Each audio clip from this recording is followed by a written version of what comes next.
ಅದ ಹುಬ್ಬಳ್ಳಿ ಗ್ರಾಮದ ಕುಂಬಾರ ಬಾಳವ್ವ ಅಂತ ಒಬ್ಬ ಹೆಣ್ಮಗಳು ಸೇವಾ ಮಾಡಕ್ಕೆ ಹೋಗ್ತಿದ್ಲು. ಸಿದ್ಧಾರೂಢರು ಸೇವಾ ಮಾಡಕ್ಕೆ ಹೋಗ್ತಿದ್ಲು. ಸಿದ್ಧಾರೂಢ ಮಠದೊಳಗೆ ಅಡಿಗೆ ಮಾಡೋದು, ಕಸ ಗುಡಿಸೋದು ಎಲ್ಲ ಸೇವಾ ಮಾಡ್ತಿದ್ಲು. ಜೊತೆಗೆ ಗಂಡನು ಸಿದ್ಧಾರೂಢ ಮಠಕ್ಕೆ ಬರ್ತಿದ್ದ ಸೇವಾಕ್ಕೆ. ಹಿತ್ತಲದೊಳಗಿದ್ದ ಆಕಳ ಸೇವಾ, ಗೋವುಗಳ ಸಗಣಿ ಬಳಿದು ಅವಕ್ಕೆ ಮೇವು ಹಾಕೋದು, ನೀರು ಕುಡಿಸೋದು ಅವು ಮಾಡ್ತಿದ್ದ. ಅಕ್ಕಲಕೋಟ ರಾಣಿ ಸಾಹೇಬತಿನ ಕಸ ಗುಡಿಸ್ಯಾಳ ಸಿದ್ಧಾರೂಢ ಮಠದ ಮುಂದೆ. ಸಾತಾರದ ರಾಣಿ ಬಾಂಡೆ ತೊಳೆದಾಳು. ಮೈಸೂರಿನ ರಾಣಿ ಚೌರಿ ಬೀಸಾಳ ಅವ್ರ ಪೂಜಾ ನಡೆದಾಗ. ಹುಬ್ಬಳ್ಳಿ ಅವರ ಎಷ್ಟೋ ಜನ ಸೇವಾಕ್ಕೆ ಬರ್ತಿದ್ರು. ಅದರೊಳಗೆ ಇವ್ರ ಗಂಡ ಹೆಂಡತಿ ಇವರಿಬ್ಬರು ಬರ್ತಿದ್ರು. ಎಷ್ಟು ದಿವಸ ಬಂದರು ಅಂದ್ರೆ ಒಂದು ದಿವಸ ಅಲ್ಲ, 2 ದಿವಸ ಅಲ್ಲ, 15 ವರ್ಷ ಸೇವಾ ಮಾಡಿದ್ರು ಗಂಡ ಹೆಂಡತಿ. ಮನೆಯೊಳಗೆ ಸ್ನಾನ ಅಟ್ಟ ಮಾಡ್ತಿದ್ರು. ಮಠಕ್ಕೆ ಹೋಗಿ ಅಲ್ಲಿ ಪ್ರಸಾದ ತಯಾರು ಮಾಡಿ ಸಿದ್ಧಾರೂಢರಿಗೆ ಉಣಿಸಿ ತಾವು ಉಂಡು ಮುಂದೆ ಕುಂತು ಶಾಸ್ತ್ರ ಕೇಳಿ ರಾತ್ರಿ ವೈಭವದ ಪೂಜಾ ಮುಗಿದ ಬಳಿಕ ಅವ್ರನ್ನ ಉಣ್ಣಿಸಿ ಮಲಗಿಸಿ ತಾವು ಪ್ರಸಾದ ಮಾಡಿ ಮನೆಗೆ ಬರ್ತಿದ್ರು. ವಸ್ತಿ ಕಟ್ಟ ಬರ್ತಿದ್ರು ಮನೆಗೆ.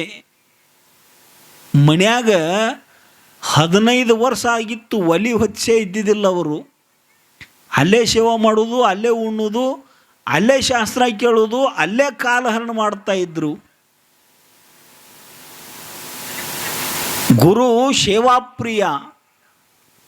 ಸೇವಾ ಮಾಡಿದ್ರೆ ಒಲಿತಾನ ಗುರು. ಸೂರ್ಯ ನಮಸ್ಕಾರ ಮಾಡಿದ್ರೆ ಪ್ರಸನ್ನ ಕಾಣು.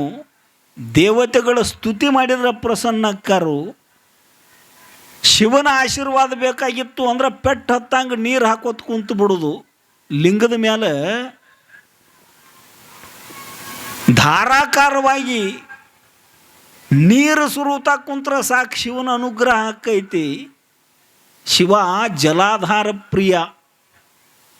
ನೋಡಿರಲ್ಲ, ದೇವಸ್ಥಾನದೊಳಗೆ ಲಿಂಗುವಿನ ಮೇಲೆ ಧಾರಾಪಾತ್ರೆಯನ್ನು ಕಟ್ಟಿರ್ತಾರೆ. ಯಾವಾಗಲೂ ನೀರು ಬೀಳುವಂಗೆ ಕಟ್ಟಿರ್ತಾರೆ. ಅಭಿಷೇಕ ಪ್ರಿಯ ಅಂತಾರು, ಜಲಾಧಾರ ಪ್ರಿಯ ಅಂತಾರೆ ಶಿವ. ವಿಷ್ಣು ಅಲಂಕಾರ ಪ್ರಿಯ. ಚಂದಂಗೆ ಸಾಲಿಗ್ರಾಮವನ್ನು ಬಟ್ಟೆ ತೊಡಿಸಿ ಒಳ್ಳೆ ಪುಷ್ಪಗಳನ್ನು ಏರಿಸಿದ್ರೆ ಸಾಕು, ವಿಷ್ಣುವಿನ ಅನುಗ್ರಹ ಆಕೈತಿ. ಹಂಗೆ ಗುರುವಿನ ಕೃಪಾ ನಮಗಾಗಬೇಕಾಗಿತ್ತು ಅಂದ್ರೆ ಸೇವಾ ಮಾಡಿದಾಗ ಗುರು ಕೃಪಾ ಆಕೈತಿ. 15 ವರ್ಷ ಆತು ಸೇವಾ ಮಾಡ್ಕೋತ ಬಂದಿದ್ರು. ಸತಿಪತಿಗಳು ಒಂದಾದ ಭಕ್ತಿ ಹಿತವಪ್ಪುದು ಶಿವಂಗೆ. ಮಣಮುಟ್ಟಿ ಸೇವಾ ಮಾಡಿದ ಬಾಳವನ ಗಂಡ ಕುಂಬಾರಗೌಡ ಒಂದು ದಿವಸ ಬೆಳಿಗ್ಗೆ ಮನೆಯಿಂದ ಮಠಕ್ಕೆ ಬರಾಕತ್ತಿದ್ರು. ಸಿದ್ಧಾರೂಢ ಅಜ್ಜವ್ರು ಕುಂತಿದ್ರು. ಮುಂದೆ ಬಂದು ಕುಂಬಾರಗೌಡ ನಮಸ್ಕಾರ ಮಾಡಿದ. ನಮಸ್ಕಾರ ಮಾಡಿದ ಕೂಡಲೇ ಸಿದ್ಧಾರೂಢ ಅಜ್ಜವ್ರು ಅಂದರು, ಮಾತಾಡಬೇಡ್ರಿ, ಲಕ್ಷ ಕೊಟ್ಟು ಕೇಳ್ರಿ. ಕುಂಬಾರಗೌಡ, ನಿಮ್ಮ ಸೇವಾ ಭಾಳ ಆತು ನಮ್ಮ ಮಠಕ್ಕೆ. ನಿಮಗೇನಾರೇ ಅಪೇಕ್ಷೆ ಇತ್ತು ಅಂದರೆ ಕೇಳ್ರಿ, ಕೊಡ್ತನು ಅಂದರು ಸಿದ್ಧಾರೂಢ ಅಜ್ಜವರು. ಅಂಥ ಸಾಮರ್ಥ್ಯ ಇತ್ತು ಅವರಲ್ಲಿ. ಅಷ್ಟಮಹಾಸಿದ್ಧಿಗಳು ಅವರ ಪಾದದೊಳಗೆ ಆಶ್ರಯ ಪಡ್ಕೊಂಡಿದ್ದು. ಏನಾರೇ ಬೇಕಾಗಿತ್ತಂದ್ರೆ ಕೇಳ್ರಿ, ಕೊಡ್ತನು ಅಂದರು ಸಿದ್ಧಾರೂಢರು. ಕುಂಬಾರಗೌಡ ನಕ್ಕ. ಏನಂದು ಗೊತ್ತೇನ್ರಿ? ನಿನ್ನ ಸೇವೆಯೇ ನಿನ್ನ ಪೂಜೆಯು, ನಿನ್ನ ಸ್ಮರಣೆಯೇ ನಿನ್ನ ಧ್ಯಾನವು, ನಿನ್ನ ಬಿಟ್ಟು ವರವ ಬೇಡುವರಿ ಅಂಥ ಮೂಢಹರು. ನಿನ್ನ ಸೇವಾ ಏನು ಮಾಡಕತ್ತಿದ್ವಿ ಅದ ಒಂದು ದೊಡ್ಡ ಪೂಜಾ ಅಂತ ತಿಳ್ಕೊಂಡಿದ್ವಿ ನಾವು. ನಿನ್ನ ನಾಮಸ್ಮರಣೆ ಏನು ಮಾಡ್ತೀವೋ ಅದ ಒಂದು ದೊಡ್ಡ ಧ್ಯಾನ. ಈ ಸೇವಾ ಸಿಕ್ಕದ್ದನ ಎಷ್ಟೋ ಜನ್ಮಗಳ ಪುಣ್ಯ ಅಂತ ತಿಳ್ಕೊಂಡಿದ್ವಿ ನಾವು. ಇದ ಒಂದು ದೊಡ್ಡ ವರ. ಇದನ್ನು ಬಿಟ್ಟು ಇನ್ನು ಬೇರೆ ವರ ಕೊಡೋಣ ಅವ್ರು ಎಂಥ ಹುಚ್ಚರವರು ಅಂತ ಚಿದಾನಂದ ಅವಧೂತರು ದೇವಿ ಪುರಾಣದೊಳಗೆ ಬರ್ದಂಗೆ ಕುಂಬಾರಗೌಡ ಅಂದ ಸಿದ್ಧಾರೂಢ ಅಜ್ಜ ಅವರಿಗೆ. ಸಿದ್ಧಾರೂಢ ಅಜ್ಜ ಅವ್ರು ನಕ್ಕರು. ನಮಸ್ಕಾರ ಮಾಡಿ ತನ್ನ ಸೇವಾಕವಾದ. ಬೆನ್ನು ಹತ್ತಿ ಬಂದು ಬಾಳವನು ನಮಸ್ಕಾರ ಮಾಡಿದ್ಲು. ನೋಡುವ ನಿನ್ನ ಗಂಡಗೆ ಹಿಂಗೆ ಅಂದಿದ್ದು ನಾನು. ಅವ ತಿರುಗಿ ಹಿಂಗೆ ಹೇಳಿದ, ನಿನಗರ ಏನಾರೇ ಬೇಕಾಗಿತ್ತಂದ್ರೆ ಕೇಳುವ, ಭಾಳಾಗೈತಿ ನಿಂಬುದು ಅಂದರು ಸಿದ್ಧಾರೂಢ ಅಜ್ಜ ಅವರು. ಅಂದಾಗ ಬಾಳವ್ವ ಒಂದು ಪ್ರಶ್ನೆ ಮಾಡಲು ಸಿದ್ಧಾರೂಢರನ್ನ, ಯಪ್ಪ ನೀ ನಮ್ಮನ್ನು ಕೇಳಿ ಕೊಡವನಪ್ಪ, ನಮಗೇನು ಬೇಕಾಗೈತೆ ಅನ್ನೋದು ನಿನಗೆ ಗುರ್ತಾಗೋದಿಲ್ಲ ಅಂದ್ಲು ಬಾಳವ್ವ. ನೀವೊಬ್ಬ ಸರ್ವಜ್ಞ ಮೂರ್ತಿ, ಶಿವನ ಅವತಾರ ಅಂತ ತಿಳ್ಕೊಂಡದೀವಿ ನಾವು, ಮತ್ತು ನೀ ನಮ್ಮನ್ನು ಕೇಳಿ ಕೊಡವನಪ್ಪ ಅಂದ್ಲು ಬಾಳವ್ವ. ನಕ್ರು ಸಿದ್ಧಾರೂಢರು. ಹಂತ್ಯಕ್ಕೆ 2 ಉತ್ತತ್ತಿದ್ದು ಆ ಬಾಳವನ ಉಡ್ಯಾಗ 2 ಉತ್ತತ್ತಿ ಆಶೀರ್ವಾದ ಮಾಡಿ ಹಾಕಿದ್ರು. ನಮಸ್ಕಾರ ಮಾಡಿ ಗಂಡಿದ್ದಲ್ಲಿ ತಗೊಂಡು ಹೋದ್ಲು ಅವನು 2 ಉತ್ತತ್ತಿ. ತಾನೇ 2 ತಿಂದು ಕುಂಡಿರ್ಲಿಲ್ಲ. ಅಪ್ಪ ಅವ್ರು ಆಶೀರ್ವಾದ ಮಾಡ್ಯಾರ ತಗೋರಿ ಅಂತ ಗಂಡಿಗೊಂದು ಕೊಟ್ಲು ಉತ್ತತ್ತಿ. ಕಾರಿಕ ತಾವೊಂದು ತಿಂದ್ಲು. ಪ್ರಸಂಗ ಏನಾಗಿತ್ತು ಅಂದ್ರೆ, ಲಗ್ನ ಆಗಿ 20 ವರ್ಷ ಆಗಿತ್ತು, ಅವರಿಗೆ ಮಕ್ಕಳಿದ್ದಿದ್ದಿಲ್ಲ. ಇದನ್ನ ಕೊಟ್ನಿ ತಗೋ ಅಂತ ಸಿದ್ಧಾರೂಢರು ಅನ್ಲಿಲ್ಲ, ಇಂಥದ್ದ ಕೊಡು ನಮಗೆ ಅಂತ ಬಾಳವ್ ಬೇಡಲಿಲ್ಲ. ನೋಡ್ರಿ, ಕಾಮಿಸದೆ ಕಲ್ಪಿಸದೆ ಚಿಂತಿಸದೆ ಭಾವಿಸದೆ ಕೊಡಬಲ್ಲ ನಮ್ಮ ಕೂಡಲ ಸಂಗಣ ಶರಣ ಅಂತ ಬಸವಣ್ಣವರ ಬರ್ಕೊಂಡು ಬರುವಂಥವ್ರಾಗ್ಯಾರ. ಕಾಮಿಸದಲ್ಲದೆ ಕೊಡದು ಕಾಮದೇನು, ಚಿಂತಿಸದಲ್ಲದೆ ಕೊಡದು ಚಿಂತಾಮಣಿ, ಕಲ್ಪಿಸದಲ್ಲದೆ ಕೊಡದು ಕಲ್ಪವೃಕ್ಷ, ಭಾವಿಸದಲ್ಲದೆ ಕೊಡನು ಶಿವನು. ಕಾಮಿಸದೆ ಕಲ್ಪಿಸದೆ ಚಿಂತಿಸದೆ ಭಾವಿಸದೆ ಕೊಡಬಲ್ಲ ನಮ್ಮ ಕೂಡಲ ಸಂಗಣ ಶರಣ ಅಂತ. ಕಾಮದೇನು ಐತೆ ಅಂದರೂ ಕೂಡ ನಾವು ಇಚ್ಛಾ ಮಾಡಲಿಲ್ಲ ಅಂದರೆ ಏನು ಕೊಡುವುದಿಲ್ಲ. ಅದು ಇಂಥದ್ದು ಬೇಕು ಅಂತ ಕಲ್ಪನಾ ಮಾಡಲಿಲ್ಲ ಅಂದರೆ ಕಲ್ಪವೃಕ್ಷ ಸಹಿತ ಏನು ಕೊಡುವುದಿಲ್ಲ ನಮಗೆ. ನಾವು ಚಿಂತನೆ ಮಾಡಲಿಲ್ಲ, ಇದು ಬೇಕು ಅಂತ ನಾವು ಮನುಷ್ಯನೊಳಗೂ ಸಹಿತ ಚಿಂತನೆ ಮಾಡಲಿಲ್ಲ ಅಂದರೆ ಚಿಂತಾಮಣಿ ನಮಗೇನು ಕೊಡುವುದಿಲ್ಲ. ನಾವು ಒಳ್ಳೆಯ ಸದ್ಭಾವ ಮಾಡಲಿಲ್ಲ ಅಂದರೆ ಶಿವ ಸಹಿತ ಏನು ಕೊಡುವುದಿಲ್ಲ, ಪರಮಾತ್ಮ ಸಹಿತ ಏನು ಕೊಡುವುದಿಲ್ಲ. ಶಾಸ್ತ್ರಗಳಲ್ಲಿ ಹೇಳ್ತಾರೆ, ಯಾದೃಶಿ ಭಾವನಾಂ ಕೂರ್ಯಾತ್ ಫಲಂ ಭವತಿ ತಾದೃಶಿ. ನಾವು ಹೆಂಗೆ ಭಾವನೆಯನ್ನು ಮಾಡ್ತೀವೋ ದೈವದ ಮೇಲೆ, ಹಂಗಂಗೆ ನಮಗೆ ಒಳ್ಳೆ ಫಲ ಆಕೈತಿ. ಭಾವನೆ ಒಳ್ಳೆಯದಿತ್ತು ಅಂದ್ರೆ ಭಾಗ್ಯಕ್ಕೇನು ಕೊರತೆ ಅಂತ ಅಂತಾರೆ ನೋಡ್ರಿ ಅನುಭಾವಿಕರು. ಏನು ಇಚ್ಛಾ ಮಾಡೋದು ಬೇಡ, ಕೇಳೋದು ಬೇಡ, ಚಿಂತನೆ ಮಾಡೋದು ಬೇಡ, ಕಲ್ಪನಾ ಸಹಿತ ಮಾಡೋದು ಬೇಡ, ತಾನಾಗಿ ಕೊಡೋರು ಯಾರು ಅಂದ್ರೆ ಕೂಡಲ ಸಂಗಣ್ಣ ಶರಣರು ಅಂತ ಬಸವಣ್ಣವರೇ ಹೇಳಿರ್ತಕ್ಕಂಥ ಮಾತಿದು. ಪ್ರಸಂಗ ಏನಾಗಿತ್ತು ಅವರಿಗೆ ಅಂದ್ರೆ, 20 ವರ್ಷ ಆಗಿತ್ತು ಲಗ್ನ ಆಗಿ, ಮಕ್ಕಳಿರಲಿಲ್ಲ. ಉತ್ತತ್ತಿ ಕಾರಿಕೆವಾಗಿ ಆಶೀರ್ವಾದ ಮಾಡಿಕೊಟ್ರು ಗುರುಗಳು. ವರ್ಷ ತುಂಬುದ್ರೊಳಗೆ ಗರ್ಭವತಿ ಆಗಿ ಬಾಳವ್ವ 2 ಗಂಡು ಮಕ್ಕಳನ್ನ ಹಡಿದ್ಲು. ಅವಳಿ ಜವಳಿ 2 ಗಂಡು ಮಕ್ಕಳು ಹುಟ್ಟಿದು. ಗಂಡು ಮಕ್ಕಳು ಹುಟ್ಟಿದ ಕೂಡಲೇ ಒಂದು 3-4 ವರ್ಷ ಕಳೆದ ಬಳಿಕ ಫಲ ಆಗೈತಳಿ, ಇನ್ನೇನು ಹೋಗೋದು ಬೇಡ ಮಠಕ್ಕೆ ಅಂತ ಬಿಟ್ಟು ಕುಂಡಿರ್ಲಿಲ್ಲ. ಮತ್ತು 2 ಮಕ್ಕಳನ್ನ ಕರ್ಕೊಂಡು, ಗಂಡನ ಕರ್ಕೊಂಡು ಮತ್ತೆ ಸೇವಾಕ್ಕೆ ಹೊಂಟ್ಲು. ಈಗ ಯಾವುದಾದ್ರೂ ದೇವರಿಗೆ ನಾವು 5 ಅಮಾಸೆ ನಡ್ಕೋರಿ, 11 ಅಮಾಸೆ ನಡ್ಕೋರಿ ಅಂದ್ರೆ ಅಷ್ಟು ಹೋಗಿ ಫಲ ಸಿಕ್ತು ಅಂದ್ರೆ ಅದ್ರ ಬಳಕ ಮತ್ತು ಹೋಗ್ತೀರೇನು ನೀವು? ನನ್ನ ಹರಿಕೆ ಮುಟ್ಟೈತ್ಲೆ ಅಂತ ಬಿಟ್ಟು ಮನ್ಯಾಗ ಕುಂತು ಬಿಡ್ತೀರಿ. ಹಂಗೆ ಮಾಡಲಿಲ್ಲ ಬಾಳವ್ವ. ಮೊದಲು 2 ಹೊಕ್ಕಿದ್ರು ಗಂಡ ಹೆಂಡತಿ, ಈಗ ಮಕ್ಕಳನ್ನ 2 ಕರ್ಕೊಂಡು ಹೊಂಟ್ರು. ಮಕ್ಕಳು ಅಲ್ಲೇ ಮಠದ ಮುಂದೆ ಆಟ ಆಡ್ತಿದ್ರು. ಬಾಳವ್ವ ಅಡುಗೆ ಮನ್ಯಾಗ ಅಡುಗೆ ಮಾಡ್ತಿದ್ಲು. ಕುಂಬಾರಗೌಡ ಹಿತ್ತಲದೊಳಗೆ ಗೋವುಗಳ ಸೇವಾ ಮಾಡ್ತಿದ್ದ.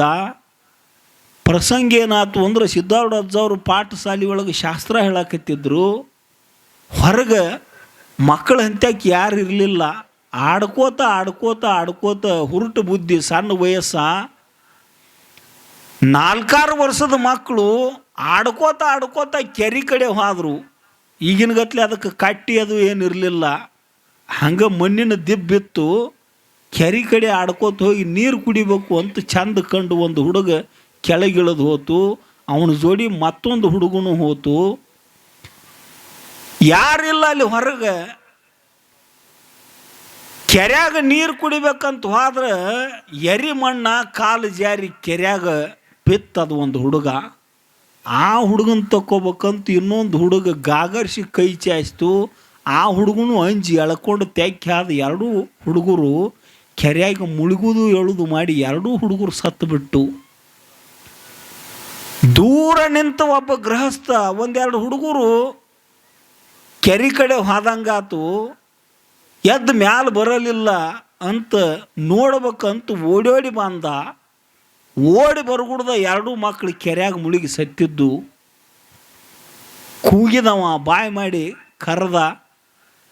ಅಲ್ಲಿದ್ದ ಮಂದಿ 3-4 ಮಂದಿ ಓಡಿ ಬಂದರು. ಕೆರೆಯಾಗ ಇಳಿದು ಹುಡುಕ್ಯಾಡ್ರು. ಎರಡೂ ಮಕ್ಕಳು ಹೆಣ ತೆಗೆದು ಕೆರೆ ಕಟ್ಟಿ ಮೇಲೆ ಹಾಕಿದ್ರು.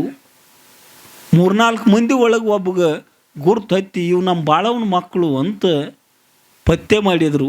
ನಮ್ಮ ಕುಂಬಾರ ಬಾಳವನ ಮಕ್ಕಳು ಇವು ಅಂತ. ಕುಂಬಾರ ಬಾಳವ ಅಡುಗೆ ಮನೆಯಾಗಿರ್ತಾಳೆ, ಹೋಗಿ ಹೇಳ್ರಪ್ಪ ಸುದ್ದಿ ಅಂತ ತಮ್ಮೊಳಗೆ ಒಬ್ಬ ಓಡಿ ಹೋಗಿ ಅಡುಗೆ ಮನೆಯಾಗಿದ್ದು ಕುಂಬಾರ ಬಾಳವ್ಗೆ ಸುದ್ದಿ ಮುಟ್ಟಿಸಿದ್ರು. ಬಾಳವ, ನಿನ್ನ ಮಕ್ಕಳು ಕೆರೆಯಾಗ ಮುಳುಗಿ ಸತ್ತುವ ಅಂತ ಹೇಳಿದರು. ಹೆಂಗಾಗಿರ್ಬೇಡ ಹೆತ್ತ ತಾಯಿ. ಹೆತ್ತು ಹೊತ್ತಿರ್ತಕ್ಕಂತಹ ಗುರುಕರುಣೆಯಿಂದ ಪಡೆದ ಪ್ರಸಾದ ಗಂಡು ಮಕ್ಕಳು ಅಪರೂಪಕ್ಕೆ ಮದುವೆಯಾದ 20 ವರ್ಷಕ್ಕೆ ಹುಟ್ಟಿದ ಮಕ್ಕಳು ಹೇಳ್ಕೋತ ಬೀಳ್ಕೋತ ಅಳ್ಕೋತ ಓಡ್ಕೋತ ಬಂದ್ಲು ಬಾಳವ್ವ. ಕೆರೆ ದಂಡ್ಯಾಗ 2 ಮಕ್ಕಳ ಶವ ಹಾಕಿದ್ರು. ಉಳ್ಳಾಡಿ ಹತ್ಲಕ್ಕಿ ಕೆರೆ ದಂಡಿ ಸಾಲಿಲ್ಲ, ಅಂಗಳೆಲ್ಲ ಸಾಲಿಲ್ಲ, ಉರುಳಾಡಿ ಹತ್ಲು. ಮಕ್ಕಳ ಮುಂದೆ ತಂದೆ ತಾಯಿಗಳ ಸತ್ರು ಅಂದ್ರೆ ಮಕ್ಕಳು ಮರಿತಾರ. ಧರ್ಮಶಾಸ್ತ್ರದೊಳಗೆ ಬರ್ಕೊಂಡಾರು,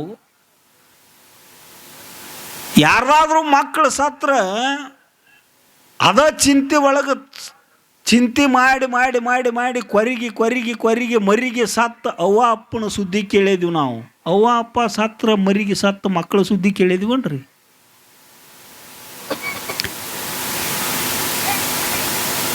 ಮಕ್ಕಳು ಸತ್ತದ ಚಿಂತೆ ಮಾಡಿ ಮಾಡಿ ಸತ್ತವ್ರದಾರ ಈ ಲೋಕದೊಳಗೆ.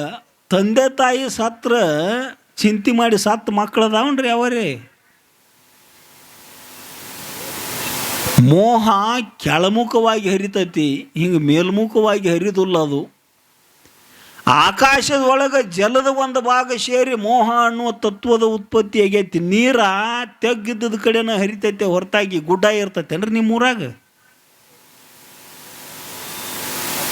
ತೆಗ್ಗಿದ್ದ ಕಡೆನ ಹರಿತೈತಿ. ಹೆಂಗೋ ಹಂಗೆ ಮೋಹ ತನಕಿತ ಕೆಳಗೆ ಹೆಣ್ತಿ, ಮಕ್ಕಳು, ಮೊಮ್ಮಕ್ಕಳು, ದನ ಕಣಕ, ವಸ್ತ್ರ, ವಾಹನ ಹಿಂಗೆ ಕೆಳಮುಖವಾಗಿ ಹರಿತೈತಿ. ಮೋಹ ಹಿಂಗೆ ಗುಡ್ಡ ಹತ್ತುವುದಿಲ್ಲ. ಗುರು, ಹಿರಿಯರು, ತಂದೆ ತಾಯಿ, ದೈವ ಹಿಂಗೆ ಮೇಲ್ಮುಖವಾಗಿ ಹರಿದಿಲ್ಲ. ಅದು ಮೋಹ ಕೆಳಮುಖವಾಗಿ ಹರಿತೈತಿ. ಕುಂಬಾರ ಬಾಳವ ಉರುಳಾಡಿ ಅಳ್ಳಾಕ ಹತ್ತಿದ್ಲು. ಕುಂಬಾರಗೌಡಿಗೂ ಹೋಗಿ ಸುದ್ದಿ ಮುಟ್ಟಿಸಿದ್ರು, ನಿನ್ನ ಮಕ್ಕಳು ಸತ್ತಾವು ಕುಂಬಾರಗೌಡ. ಓಡಿ ಬಂದ ಅವನು ಅಳ್ತಾ ನಿಂತ. ಅಷ್ಟರೊಳಗೆ ಶಾಸ್ತ್ರ ಪಾಠ ಮುಗೀತು. ಸಿದ್ಧಾರೂಢಾಚಾರ್ಯರಿಗೆ ಹೋಗಿ ಸುದ್ದಿ ಮುಟ್ಟಿಸಿದ್ರು.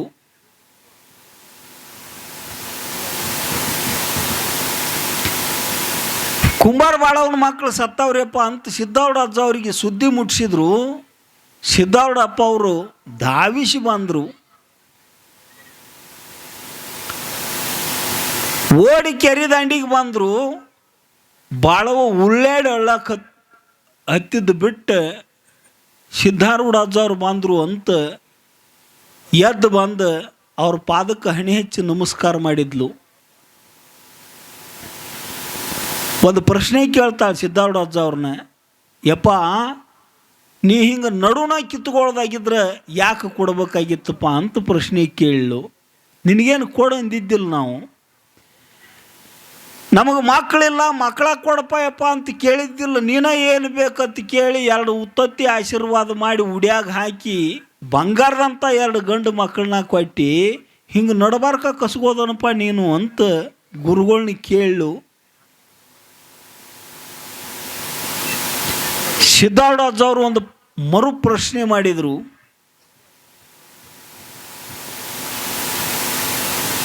ಏನು ಪ್ರಶ್ನೆ ಮಾಡಿರು ಅಂದ್ರೆ, ಬಾಳವ್ವ ನಿನಗೆ ನಿನ್ನ ಮಕ್ಕಳು ಬೇಕು ಏನು ನಾ ಬೇಕು ಅಂತ ಪ್ರಶ್ನೆ ಮಾಡಿರಿ. ಏನು ಹೇಳ್ಬೇಕು ಬಾಳವ್ವ?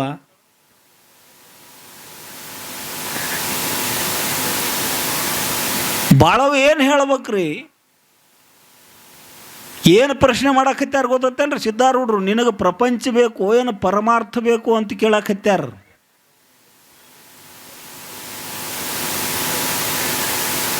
ನಾ ಬೇಕೋ ಏನು ನಿನ್ನ ಮಕ್ಕಳು ಬೇಕೋ ಬಾಳವ್ವ ಅಂದ್ರೆ, ಏನು ಪರಮಾರ್ಥದ ಇಚ್ಛಾ ಆಯ್ತು ನಿನಗೆ ಏನು ಪ್ರಪಂಚದ ಇಚ್ಛಾ ಆಯ್ತು? ಲಕ್ಷ ಕೊಟ್ಟು ಕೇಳ್ರಿ. ಶ್ರೇಯಸ್ಯ ಪ್ರೇಯಸ್ಯ ಮನುಷ್ಯಮೇತತ್ ತೌ ಸಂಪರಿತ್ಯ ವಿವಿನಕ್ತಿ ಧೀರ ಶ್ರೇಯೋ ಹಿ ಧೀರೋಭಿ ಪ್ರೇಯಸೋ ವೃಣೀತೆ ಪ್ರೇಯೋ ಮಂದೋ ಯೋಗ ಕ್ಷೇಮಾದ್ ವೃಣೀತೆ. ಕಠೋಪನಿಷತ್ತಿನೊಳಗೆ ಈ ಲೋಕದೊಳಗೆ ಒಂದು ಶ್ರೇಯೋ ಮಾರ್ಗ ಅಂತ ಐತಿ, ಇನ್ನೊಂದು ಪ್ರೇಯೋ ಮಾರ್ಗ ಅಂತ ಐತಿ. ಒಂದು ಮುಕ್ತಿಯ ಮಾರ್ಗ ಐತಿ, ಇನ್ನೊಂದು ಭೋಗದ ಮಾರ್ಗ ಐತಿ. ಯಾವ ವಿವೇಕಿ ಪುರುಷ ಅದಾನೋ ಅವ ಮುಕ್ತಿ ಮಾರ್ಗವನ್ನು ಆಯ್ಕೆ ಮಾಡ್ಕೋತಾನೋ, ಯಾವ ಅವಿವೇಕಿದಾನೋ, ಯಾವಾಗ ತನ್ನ ಅಜ್ಞಾನದ ಜ್ಞಾನ ಸಹಿತ ಇಲ್ಲೋ ಅವ ಭೋಗ ಮಾರ್ಗವನ್ನು ಆಯ್ಕೆ ಮಾಡ್ಕೋತಾನು ಅಂತ ಯಮಧರ್ಮ ನಚಿಕೇತನನ್ನು ಕುರಿತು ಹೇಳಿರ್ತಕ್ಕಂಥ ಮಾತಿವು. ಸಿದ್ಧಾರೂಢಾಜ ಅವರು ಬಾಳವ್ಗ ನಾ ಬೇಕೋ ನಿನ್ನ ಮಕ್ಕಳು ಬೇಕೋ ಬಾಳವ್ವ ಅಂದಾಗ ಏನು ಅಂದಿರ್ಬೇಕ್ರಿ ಬಾಳವ್ವ?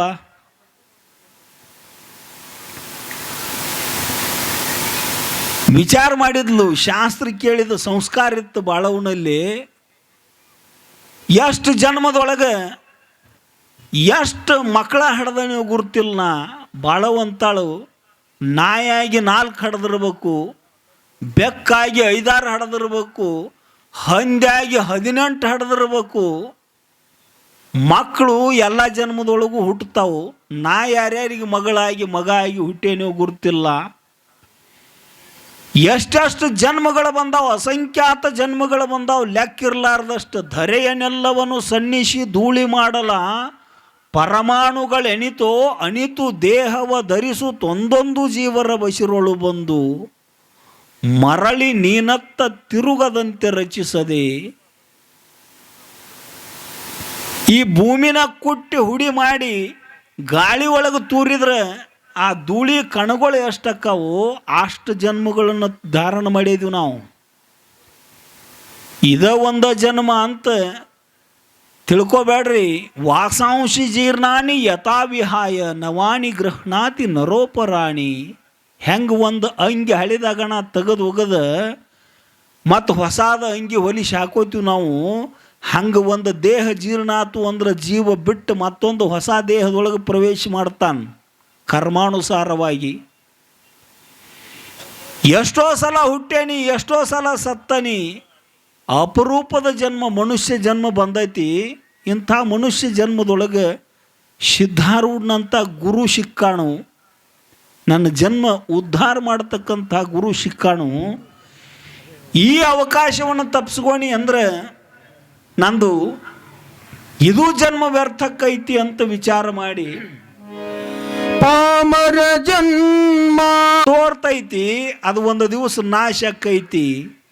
ಜಾತಶ್ಯ ಹಿ ಧ್ರುವೋ ಮೃತ್ಯು ಧ್ರುವಂ ಜನ್ಮ ಮೃತಶ್ಯ ಚ ತಸ್ಮಾದ್ ಅಪರಿಹಾರಾರ್ಥೆ ನತ್ವಾಂ ಸೋಚಿತು ಮರ್ಹಸಿ ಅಂತ ಕೃಷ್ಣ ಭಗವದ್ಗೀತೆ ಒಳಗೆ ಅರ್ಜುನನನ್ನು ಕುರಿತು ಹೇಳಿರ್ತಕ್ಕಂಥ ಮಾತು. ಯಾವುದು ಹುಟ್ಟೈತೋ ಅದು ಸಾಯ್ತೈತಿ. ಧ್ರುವಂ ನಿಶ್ಚಿತವಾಗಿ ಸಾಯ್ತೈತಿ. ವಯಸ್ಸಿನ ಅಂತರ ಅಷ್ಟ ವ್ಯತ್ಯಾಸ ಇರ್ಬೋದಲ್ಲ, ಹೊರತಾಗಿ ಸಾಯ್ಲಾರ್ದ ಇರ್ತಾರನ್ರಿ.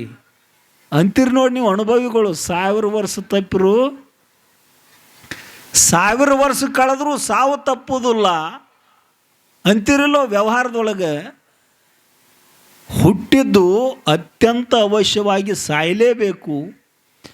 ಮಕ್ಕಳನ್ನ ಕೇಳ್ಕೊತ ಕೂತ್ನಿ ಅಂದ್ರೆ ಜನ್ಮ ವ್ಯರ್ಥ ಆದೀತು ಅಂತ ಭಾಳವೋ ಸಾರಾಸಾರ ವಿಚಾರ ಮಾಡಿ ನೋಡ್ರಿ. ಹೆತ್ತ ಹೊತ್ತ ಕರುಳ ಕುಡಿಗಳು, ಹಾಲಗಲ್ಲದ ಹಸುಳೆಗಳು, ಹೆತ್ತ ಕಂದಮ್ಮಗಳ ಶವ ಮುಂದೆ ಬಿದ್ದಾಗ ಗಟ್ಟಂಗಿ ಸಿದ್ಧಾರೂಢರ ಪಾದ ಹಿಡಿತಾಳೆ. ನೀನ ಬೇಕೋ ಯಪ್ಪ ನನಗೆ ಅಂತ ಸಿದ್ಧಾರೂಢರ ಪಾದ ಹಿಡಿದ್ಲು ಬಾಳವ್ವ.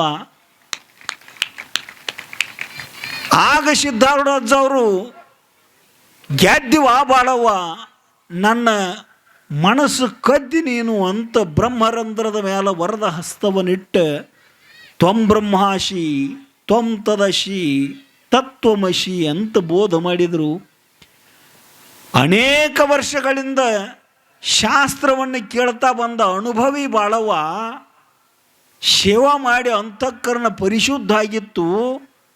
ಗುರುವಿನ ವಚನ ಆಲಿಸಿದಾಗಳ ಹುದು ನರರಿಗೆ ಮುಕುತಿ ಅಂದಂಗೆ ದೃಢ ಅಪರೋಕ್ಷ ಬ್ರಹ್ಮಜ್ಞಾನ ಆತು. ಬಾಳವ್ಗ ಸ್ವರೂಪ ಸಾಕ್ಷಾತ್ಕಾರ ಆತು.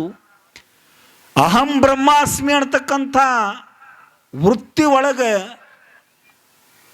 ಬಹಿರ್ಪ್ರಜ್ಞೆಯನ್ನು ಮರೆತಲು ಸ್ವರೂಪ ಸುಖದೊಳಗೆ ಆನಂದದೊಳಗೆ ಉದ್ಗಾರ ತೆಗಿತಾಳ ಬಾಳವ್ವ. ನಾಮರೂಪವನ್ನು ಅಭಿಮಾನಿಸಿಕೊಂಡು ತಾಮಸಗ ಮತಿಗೊಳಗಾಗಿರೆ ಪ್ರೇಮಾಸ್ತಿ ಭಾತಿ ಎಂಬಿವೆ ನಿನ್ನ ನಿಜಧಾಮವೆಂದು ವಶದೆಚ್ಚರಿಸಲಾಗಿ ಮುನ್ನ ನಾನೇನು ಪುಣ್ಯಗಳ ಮಾಡಿರ್ದೇನೋ ನನ್ನ ನಿಜವ ನಾನು ತಿಳ್ಕೊಂಡೇನಲ್ಲ ಅಂತ ಉದ್ಗಾರ ತೆಗಿತಾಳ ಬಾಳವ್ವ. ಎಷ್ಟು ಜನ್ಮದೊಳಗೆ ನಿಷ್ಕಾಮ ಪುಣ್ಯ ಮಾಡಿರ್ಬೇಕು. ಗುರುವಿನ ಅನುಗ್ರಹ ಆತು, ನನಗೆ ಗುರು ಕೃಪಾ ಆತು ಅಂತ ಮುಕ್ತಳಾದ ಜೀವನ್ಮುಕ್ತಳಾದ ಬಾಳವ್ವ ಉದ್ಗಾರ ತೆಗೆದು ಮೈ ಮರ್ತಾಳು. ಸಿದ್ಧಾರೂಢ ಅಜ್ಜವ್ರ ತಲೆ ಮೇಗಿನ ಕೈ ತಕ್ಕೊಂಡು ಹಗೂರ ಸತ್ತು ಮಲಗಿರ್ತಕ್ಕಂಥ ಮಕ್ಕಳ ಹಂತ್ಯಕ್ಕೆ ಹೋಗಿ ಕೆಳಗೆ ಕುಂತರು. ಬಾಳವನ ಮಕ್ಕಳು ಎಲ್ಲರೂ 4-6 ವರ್ಷದ ಮಕ್ಕಳು. ಆ ಶವಗಳ ಮಕ್ಕಳ ಮೈ ಮ್ಯಾಲ ಕೈಯಾಡಿಸಿ ಸಿದ್ಧಾರೂಢಪ್ಪ ಅವರು ಓಂ ನಮಃ ಶಿವಾಯ ಅನ್ನತಕ್ಕಂತಹ ಪಂಚಾಕ್ಷರಿ ಮಂತ್ರವನ್ನು ಹೇಳಿದರು. ಅವರ ಹಸ್ತ ಸ್ಪರ್ಶ ಆಗೋದು ಅಷ್ಟೇ ತಡ, ಮಲ್ಕೊಂಡ ಮಕ್ಕಳು ಎದ್ದು ಕೂತಂಗೆ ಚಟ್ನ ಜೀವಂತ ಎದ್ದು ಕೂತು 2 ಮಕ್ಕಳು. ಮೊದಲ ನನ್ನ ಮಕ್ಕಳು ಬೇಕೋ ಯಪ್ಪ ಅಂದಿದ್ಲು ಅಂದ್ರೆ ಜೀವಂತ ಮಾಡಿ ತಗೋ ಶಾಣೆ ಆದಿ ತಗೊಂಡು ನಿನ್ನ ಮನೆಗೆ ಹೋಗುವ ಅಂತಿದ್ರು. ಜ್ಞಾನಕ್ಕಿತ್ತನ್ರಿ ಬಾಳವ್ಗ. ಯಾವಾಗ ನೀನ ಬೇಕೋ ಯಪ್ಪ ಅಂದ್ಲು ದೃಷ್ಟ ಫಲವಾದ ಜ್ಞಾನನೂ ಆತ ಬಾಳವ್ಗ. ಅದೃಷ್ಟದ ಫಲವಾದ ಮಕ್ಕಳು ಮತ್ತು ಮರಳಿ ಪ್ರಾಪ್ತಿಯಾಗುವಂಥವಾದವು. ಅದಕ್ಕೆ ಗುರುವಿಗೆ ದೃಷ್ಟ ಫಲ ಕೊಡೋದು ಗುರ್ತೈತಿ, ಅದೃಷ್ಟ ಫಲವನ್ನು ಕೊಡೋದು ಗುರ್ತೈತಿ. ಗುರುವಿಗೆ ಅಂಥ ಸಾಮರ್ಥ್ಯ ಐತಿ. ಅದಕ್ಕೆ ಬಸವಣ್ಣನವರಂದ್ರು ಶಿವಪಥವನರಿವಡೆ ಗುರು ಪಥವೇ ಮೊದಲು.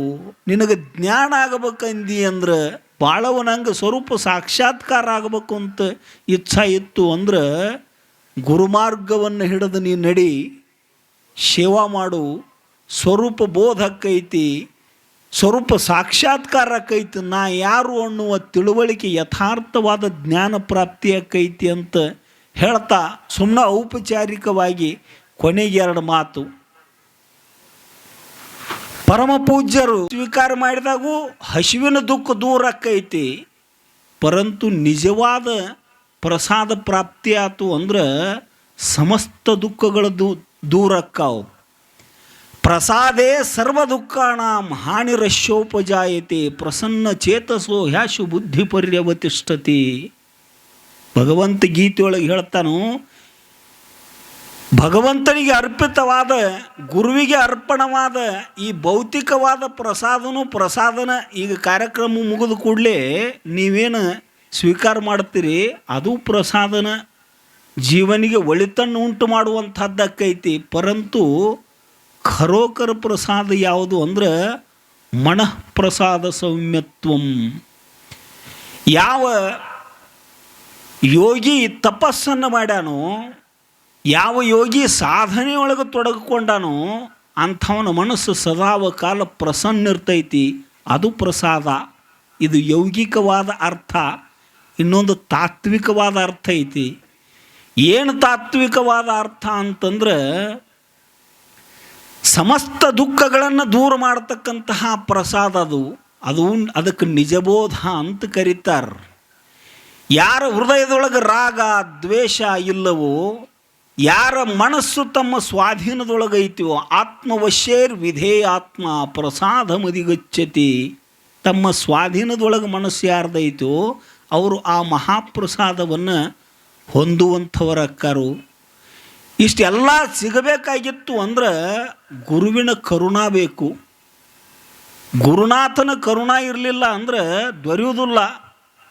ಪಾದೋದಕ ಅಂದ್ರೆ ಗುರುವಿನ ಪಾದೋದಕ, ಲಿಂಗದ ಪಾದೋದಕ, ಜಂಗಮ ಪಾದೋದಕ ಅಂತ ನಿಜವಾದ ಪಾದೋದಕವನ್ನು ಹೊಂದಲಿ ಅಂತ ಈ ಸಾಧನೆಗಳನ್ನು ಹೇಳ್ಕೊಂಡು ಬರುವಂಥವರಾಗ್ಯಾರ. ಪಾದೋದಕ ಅಂದರೆ ಯಾವುದಕ್ಕಂತಾರೋ, ಅಸಂಖ್ಯಾತ ವನಸ್ಪತಿಗಳು ಚಂದ್ರನ ಬೆಳದಿಂಗಳದೊಳಗೆ ಬೆಳವಣಿಗೆಯನ್ನು ಹೊಂದುವಂಥವಕ್ಕವು. ಚಕೋರ ಪಕ್ಷಿ ನಮ್ಮಂಗೆ ನೀರು ಕುಡಿಯೋದಿಲ್ಲ, ಅದು ಚಂದ್ರನ ಬೆಳದಿಂಗಳ ಕುಡ್ದ ಬದುಕ್ತೈತಿ. ಅದಕ್ಕೆ ಅಕ್ಕ ಮಹಾದೇವಿ ಚಕೋರಂಗೆ ಚಂದ್ರಮನ ಬೆಳಗಿನ ಚಿಂತೆ,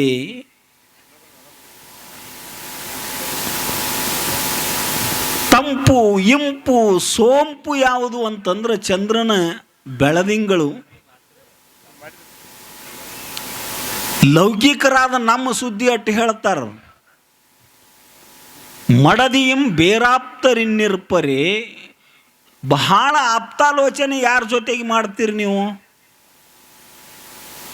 ಏನಾರ ಒಂದು ಹಿರಿಯತನಿತ್ತು ಊರಾಗ ಅಂದ್ರೆ, ಇಂಥದ್ದು ಕೊಡಪ್ಪ ಇಂಥದ್ದು ತುಗಾರಪ್ಪ ಅಂದಾಗ ನೀವೇನಂತೀರಿ? ಕೂಡಿದಾಗ ಮನ್ಯಾಗ ಸ್ವಲ್ಪ ವಿಚಾರ ಮಾಡಿ ಬರ್ತನ್ನ ಅಂತೀರಿಲ್ಲೋ? ಮನ್ಯಾಗ ಒಂದು ಮಾತು ಕೇಳಿ ಬರ್ತನಪ್ಪ ಅಂತೀರಿ ನೀವು. ನೀನ ಮನಿ ಯಜಮಾನದಿ, ನೀನ ಮನಿ ಮಾಲಕದಿ, ನೀ ಯಾರನ್ನ ಕೇಳ್ತಿ? ನಮ್ಮ ಯಜಮಾನಿ ಒಬ್ಬಾಕಿದಾಳ ಮನ್ಯಾಗ ಅಂತೀರಿಲ್ಲೋ? ಮತ್ತು ಆಕಿ ಯಜಮಾನಿ ಆದ್ರೆ ನಾವೇನಾದಂಗೆ ಆತ್ರಿ? ಆಳು ಮನುಷ್ಯ ಆದಂಗೆ ಆತಲ್ಲೋ ರೀ. ಯಜಮಾನ್ತಿನ ಮಾಲಕ್ತಿನ ಅಟ್ಟು ಕೇಳಿ ಬರ್ತಾನಪ್ಪ ಅಂತೀರಿ ನೀವು ಕೂಡಿದ 4 ಮಂದಿಯಾಗ. ಬಹಳ ಆಪ್ತಾಲೋಚನೆ ಎಲ್ಲಿ ಮಾಡ್ತೀವಿ ನಾವು ಅಂದ್ರೆ ಹೆಂಡತಿ ಜೊತೆಗೆ ಮಾಡ್ತೀವಿ. ಮಡದಿಯಂ ಬೇರಾಪ್ತರಿನ್ನಿರ್ಪರೆ ಭಾರ್ಯಾಮಿತ್ರಂ ಗೃಹೇಶು ಚ. ಮನೆಯೊಳಗೆ ಗೆಳೆಯ ಯಾರು ಅಂದ್ರೆ, ಗೆಳತಿ ಯಾರು ಅಂದ್ರೆ ಹೆಂಡತಿನ ಗೆಳತಿ. ಮಾರನಿದಿರೋಳ್ ಬಿಲ್ಲಾಳುಗಳೇ, ಮನ್ಮಥನ ಮುಂದೆ ಯಾರು ಬಾಣ ತಗೊಂಡ ಎದುರಿಸ್ತಕ್ಕಂಥ ಸಾಮರ್ಥ್ಯ ಉಳ್ಳವರದಾರು? ಈ ಲೋಕದ ವೈರಿಗಳನ್ನು ಅವರು ಒಂದು ತಮ್ಮ ಶತಕದೊಳಗೆ ಒಂದು ಮಾತನ್ನು ಹೇಳ್ಕೊಂಡು ಬರುವಂಥವ್ರಕ್ಕಾರು. ಗುರುವಿನ ಮಹತಿ ಅಂಥದ್ದು. ನಿಮ್ಮ ಭಾಗದೊಳಗೆ ಆಗಿ ಹೋಗಿರ್ತಕ್ಕಂತಹ ಮಹಾನ್ ಜ್ಞಾನಿ ಮಹಾತ್ಮ, ಹರನಿಂದೂರ್ವಿಗೆ ದೈವವೇ ಕಿರಣಕ್ಕಿಂದುಂ ಬಿಟ್ಟು ಸೋಂಪುಂಟೆ, ಮಡದಿಯಂ ಬೇರಾಪ್ತರಿನ್ನಿರ್ಪರೆ ಪೆತ್ತರ್ಗಿಂತ ಹಿತರ್ಕಳುಂಟೆ. ಮಾರನಿದಿರೋಳ್ ಬಿಲ್ಲಾಳುಗಳೇ, ಮೂಲೋಕದೋಳ್ ಗುರುವಿಂದುನ್ನತ ಸೇವ್ಯರೇ ಹರಹರ ಶ್ರೀಚನ್ನ ಸೋಮೇಶ್ವರ ಅಂತ ಸೋಮೇಶ ಕವಿ ಹೇಳಿರ್ತಕ್ಕಂಥ ಮಾತಿದು. ಈ ಲೋಕಕ್ಕೆ ಬಹಳ ದೊಡ್ಡ ದೈವ ಯಾರು ಅಂದ್ರೆ ಶಿವ. ಹರನಿಂದೂರ್ವಿಗೆ ದೈವವೇ, ಊರ್ವಿ ಅಂದರೆ ಈ ಭೂಮಿಗೆ. ಶಿವನಿಗಿಂತಲೂ ದೊಡ್ಡ ದೇವರು ಇನ್ನು ಯಾರಿಲ್ಲ. ಇಳೆ ನಿಮ್ಮ ದಾನ, ಬೆಳೆ ನಿಮ್ಮ ದಾನ, ಸುಳಿದು ಸೂಸುವ ಗಾಳಿ ನಿಮ್ಮ ದಾನ, ಎತ್ತು ನಿಮ್ಮ ದಾನ, ಬಿತ್ತು ನಿಮ್ಮ ದಾನ. ಎಲ್ಲ ಅನುಗ್ರಹ ಮಾಡಿರ್ತಕ್ಕಂಥ ಶಿವ ಬಹಳ ದೊಡ್ಡವ, ಲೋಕಗಳಿಗೂ ದೊಡ್ಡವ. ಕಿರಣಕ್ಕೆಂದುಂ ಬಿಟ್ಟು ಸೋಂಪುಂಟೆ. ಚಂದ್ರನ ಬೆಳದಿಂಗಳಿಗಿಂತಲೂ ಶ್ರೇಷ್ಠವಾದ ಆಹ್ಲಾದವನ್ನು, ಆನಂದವನ್ನು ಕೊಡ್ತಕ್ಕಂಥದ್ದು ಈ ಲೋಕದೊಳಗೆ ಇನ್ನೊಂದು ಯಾವುದರೇ ಐತೇನು ಅಂತ ಕೇಳ್ತಾನೆ ಸೋಮೇಶ ಕವಿ. ನೋಡ್ರಿ, ನೀವು ಬಹಳ ದಣಿವಾಗಿ ಮೈಯಾಗ ಕಾವೇರಿ ಕಾವಾಗಿ ರಾತ್ರಿಯೆಲ್ಲ ಆ ಚಂದ್ರನ ಬೆಳದಿಂಗಳಿನೊಳಗೆ ಮೈಯೊಡ್ಡಿ ಮಲ್ಕೊಂಡ್ರಿ ಅಂತಂದ್ರೆ ನಿಮ್ಮ ದೇಹದ ತಾಪವನ್ನು ಕಡಿಮೆ ಮಾಡ್ತಾನೆ ಚಂದ್ರ. ಶಶಿತಾಪಂ ಗಂಗಾಪಾಪಂ ಶಶಿತಾಪಂ ದೈನ್ಯಂಚ ಕಲ್ಪತರುಸ್ತತ ಪಾಪಂ ತಾಪಂ ಚ ದೈನ್ಯಂಚ ಸದ್ಯಾಹರತಿ ಸಾಧು ಸಮಾಗಮಃ ಅಂತ. ಗಂಗಾ ಮಾತೆ ನಮ್ಮ ಪಾಪವನ್ನು ಕಳೆದ್ರೆ ಚಂದ್ರ ನಮ್ಮ ತಾಪವನ್ನು ದೂರ ಮಾಡ್ತಾನೆ. ಅಂದ್ರೆ ಅವರು ಶಿವಸ್ವರೂಪರೇ ಆಗ್ಯಾರು ಅಂತದರ ಅರ್ಥ. ಅದಕ್ಕೆ ಅಕ್ಕ ಮಹಾದೇವಿ ಕಾಮವೇ ನೀನು ನಿಲ್ಲು ನಿಲ್ಲು, ಕ್ರೋಧವೇ ನೀನು ನಿಲ್ಲು ನಿಲ್ಲು ಅಂತ ಕಾಮ ಕ್ರೋಧಾದಿಗಳಿಗೆ ಆಜ್ಞಾ ಮಾಡ್ತಕ್ಕಂಥ ಸಾಮರ್ಥ್ಯ ಅಕ್ಕ ಮಹಾದೇವಿಗೆ ಬಂದಿತ್ತು. ಅಂದ್ರೆ ಶಿವಸ್ವರೂಪವನ್ನು ಸಾಕ್ಷಾತ್ಕರಿಸಿಕೊಳ್ಳುವಂಥವಳಾಗಿದ್ಲು ಅಕ್ಕ. ಬಹಳ ಅಪರೂಪದ ಮಾತು.